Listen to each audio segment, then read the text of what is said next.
Keluarga Malaysia. You're watching Updates at Noon and I'm Renee Fong.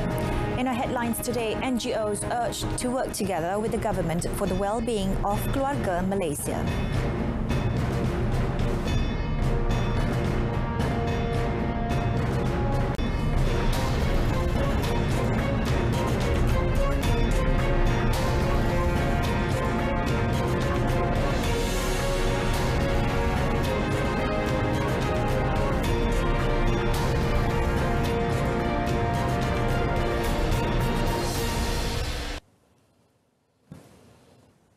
The Keluarga Malaysia Coalition of Non-Governmental Organisations, NGOs and Yayasan Generasi Malaysia have been urged to mobilise their members to be the government's eyes and ears to ensure the well-being of Malaysians. Prime Minister Datuk Seri Ismail Sabri Yaakob stressing the benefits of cooperation by citing the Malay proverb, "Muafakat membawa berkat," said mobilising resources and effort will bring about prosperity and peace and in turn help boost the Malaysian Happiness Index. NGO tidak harus bersikap tunggu dan lihat, tetapi perlu lebih proaktif dan bertindak menerusi ahli-ahli bagi membantu mengurangkan sebarang cabaran yang dialami oleh keluarga Malaysia. Justru, saya berharap agar semua NGO menubuhkan kumpulan atau bergabung untuk membentuk sebuah kumpulan yang lebih besar dan berpengaruh untuk tujuan tersebut. The Premier also noted that the government believes that any plans made and being implemented can achieve success if it has the support of all parties, including NGOs. He said the involvement of all parties in empowering Keluarga Malaysia aspirations is important in raising Malaysian standard of living and to further strengthen the country's economic performance. He added that the government always supports efforts to create good relationships between the government and NGOs so there can be peace and harmony among a diversified society. As such, Datuk Seri Ismail Sabri urged more to come forward through their respective NGOs to help make the various plans and initiatives introduced by the government for all Malaysians a success.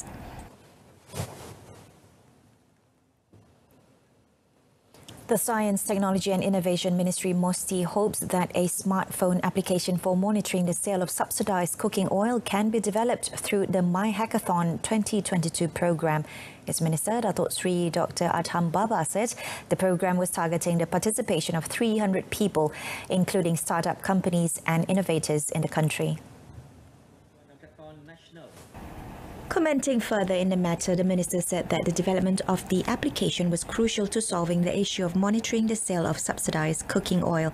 He also said that his ministry would like to see My Hackathon come up with solutions to monitor agricultural production and marketing for the purpose of forecasting supply and demand. He added that the development of the application is also related to solutions for more effective oil palm harvesting activities, the use of robots for search and rescue activities by the Fire and Rescue Department, and also solutions for controlling drone intrusions for the purpose of smuggling or illegal surveillance of restricted areas for the Prisons Department.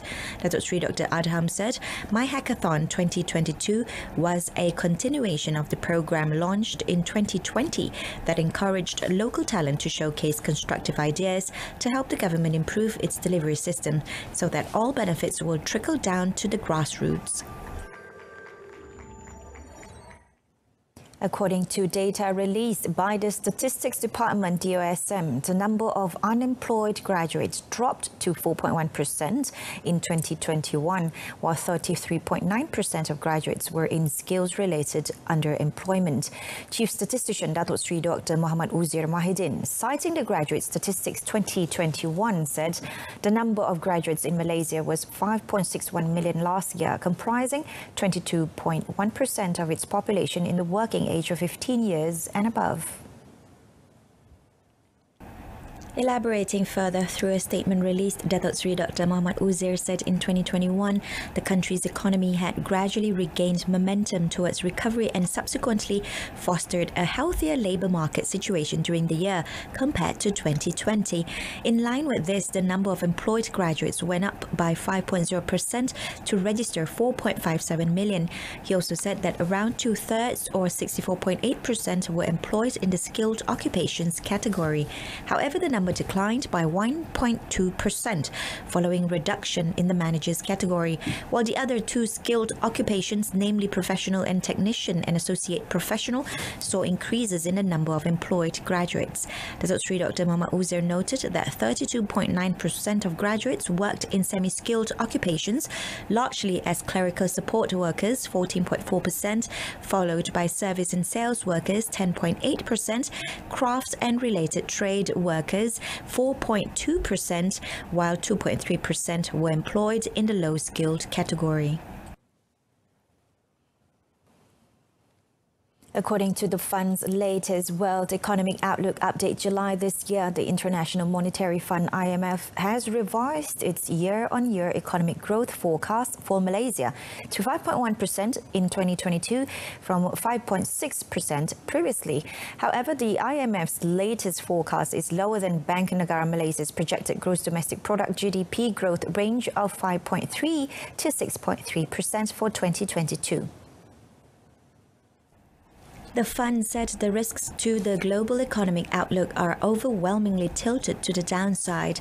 IMF said that with increasing prices continuing to squeeze living standards worldwide, taming inflation should be the first priority for policymakers.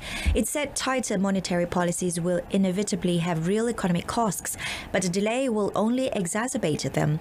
However, tighter monetary conditions will also affect financial stability, requiring judicious use of macroprudential tools and making reforms to debt resolution frameworks all the more necessary.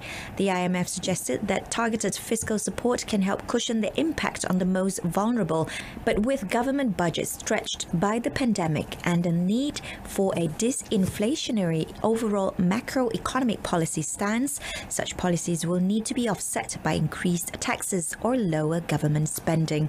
Therefore, policies to address specific impacts on energy and food prices should focus on those most affected without distorting price.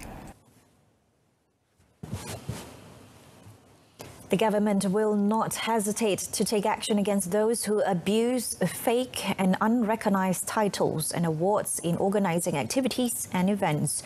Minister in the Prime Minister's Department for Parliament and Law, Datuk Seri Dr. Wan Junaidi Tuanku Jaafar, said that such offences could be charged under the Offences Relating to Awards Act, Act 787, and punishable with a fine of up to 500,000 ringgit and jail up to 20 years. Datuk Seri Dr. Wan Junaidi said some people believe that by using the titles, they will be able to convince and fool the public that they have a certain status and credibility among the community.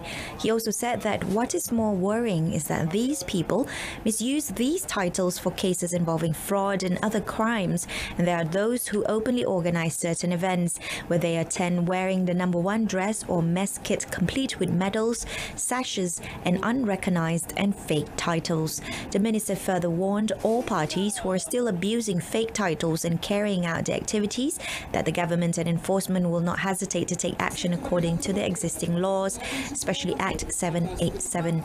He said this through a speech text at the dinner launching the Council of Datuk and Datuk Malaysia MDDM last night. The minister's speech was read out by Prime Minister's Department Legal Affairs Division Director General Datuk Abdul Shukur Mahmud. Datuk Seri Dr. Wan Junaidi also congratulated all MDDM founding members for taking the initiative to set up and register the council.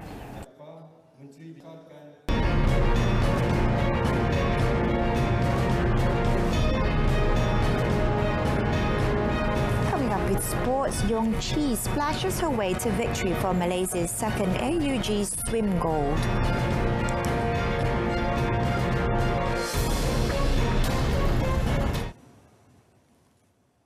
Ong Yong Chi produced an outstanding performance to bag a second gold medal for the national swimming camp at the ongoing ASEAN University Games AUG 2022 yesterday.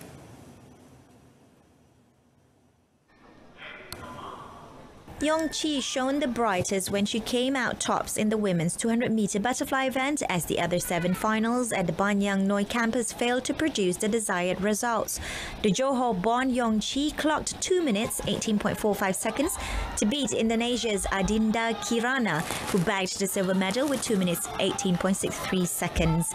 Thailand's Pantira Suba Amon came in third in 2 minutes 22.26 seconds. Very hard, and now we finally have something to show. Yeah, so it's very happy. Ini macam like satu permulaan yang baik lah untuk saya untuk sediakan untuk next year punya SEA Games. Malaysia won the first swimming gold on Tuesday through Lau Zhengyong in the men's 400-meter freestyle. Meanwhile, in the men's 200 freestyle final yesterday, Malaysia ended up with a silver and bronze through Welson Sim and Terence Ng Shin Jen, respectively, as Indonesian Joe Aditya Wijaya Kurniawan romped home for a gold medal. In the men's 200-meter butterfly final, Zheng Yong could only manage a bronze, with Thailand's Wong Charuen Navapat taking gold and Joe Aditya settling for silver. Meanwhile, national sprinter Azrin Nabila Alias bagged the title of ASEAN University Games AUG Speed Queen when she won the women's 100-meter final at the Sisaket City Stadium yesterday. Azrin clocked 11.88 seconds to pip compatriot Nur Sarah Adi, who took silver in 11.97 seconds. Thailand's On Umachata settled for bronze after clocking 12.41 seconds. Azrin explained that the victory yesterday helped her to make amends for the loss to the Thai sprinter at the Hanoi SEA Games in Vietnam in May. However, there was no sprint double joy for Malaysia when Jonathan Nyepa could only finish 4th in the men's blue ribband event. Fortunately for the Malaysia athletics camp, Kamal Farhan Abdul Rahman chipped in with another gold when he defeated 2 Thais to win the men's shot put event with a throw of 16.47 meters. And with that, we end today's updates at noon. In our top story, NGOs urge to work together with the government for the well-being of Keluarga Malaysia. Tune in to News at 10 coming up at 10 p.m. on My Freeview saluran Berita RTM channel 123. Or you can also stream the channel via YouTube or RTM's Click web portal and mobile app. Thank you for watching. I'm Renee Fong. Salam Keluarga Malaysia and have a pleasant afternoon.